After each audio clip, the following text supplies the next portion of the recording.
एक गांव था, नाम था ढोलकपुर। बड़ा ही शांत और सुंदर गांव था। लोग हमेशा खुशी से झूमते थे क्योंकि उस गांव में रहता था महाराज रायस्टार, जो अपने गांव के लिए एक शेर था जो कभी अपने लोगों के साथ गलत होने नहीं देता था। लेकिन उस गांव में छुपा था एक डरावना राज, एक राज जो सबके दिल में था पर जुबान पे नहीं। गांव के बीच एक सूखा हुआ पेड़ था जिसे लोग कहते थे श्रापित पेड़। ना कोई उसके पास जाता, ना कोई उससे आंख मिलाता। हर पूर्णिमा के अगले दिन उस पेड़ के नीचे एक लाश मिलती थी।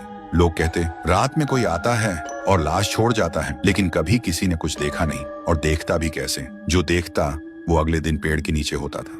एक दिन रायस्टार ने ठान लिया, बस अब और नहीं, इस राज का अंत मैं ही करूंगा, क्योंकि ढोलकपुर का नाम मिट्टी में मिल रहा था। फिर एक पूर्णिमा की रात रायस्टार चुपके से जाकर पेड़ के पास बैठ गया। रात के 2 बजे एक आवाज आई, थुंग थुंग थुंग थुंग थुंग थुंग थुंग थुंग थुंग सहूर। और फिर वो पेड़ भूत में बदल गया। वो भूत कुछ अजीब सा था, एक भयानक शैतानी हंसी वाला चेहरा, आंखें बड़ी बड़ी। वो पेड़ चल के एक घर के गेट को जोर जोर से खटखटाने लगता है। तभी एक आदमी डर के मारे आवाज सुन के बाहर निकलता है। वो भूत अपने लकड़ी जैसे हाथ से एक ऐसा थप्पड़ मारता कि उसकी सांस वहीं थम जाती है और उसी जगह उस लाश को ले जाता है और वापस फिर से पेड़ बन जाता था। देखते ही रायस्टार का दिल कांप जाता है, पर वो कुछ बोलता नहीं।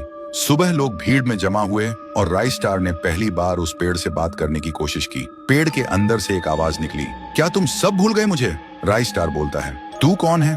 पेड़ बोलता है, मैं हूँ ठुन ठुन ठुन साहुर। एक वक्त था जब मैं भी इस गांव का एक प्यारा सा बच्चा था, लेकिन 100 साल पहले मुझे इसी पेड़ से रस्सी बांधकर उल्टा लटका दिया गया, गांव वालों की आंखों के सामने, और मेरी मौत को तमाशा बना दिया गया, सिर्फ इसलिए क्योंकि मैंने एक राज देख लिया था जो लोग छुपाना चाहते थे।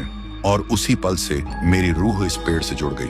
उस दिन से मैं इंसान नहीं, एक सज्जा बन गया, और हर पूर्णिमा में एक राजदार को चुनता हूँ और फिर उसे उसकी खामोशी का हिसाब देता हूँ। रायस्टार बोलता है, लेकिन अब तो वो लोग मर चुके हैं ना जो तेरा कसूरवार थे। अब तू मासूम लोगों को क्यों मार रहा है? पेड़ कुछ देर चुप रहता है, फिर बोलता है, ठीक है, बस एक बार मुझे याद करो, एक दिया जला दो, फिर मैं कभी किसी को नहीं मारूंगा। फिर रात में सब लोग आते हैं, एक एक दिया जलाते हैं, और तभी पेड़ अपने आप से आग पकड़ लेता है और आखिर में मुक्ति मिलती ठुन ठुन ठुन साहुर को।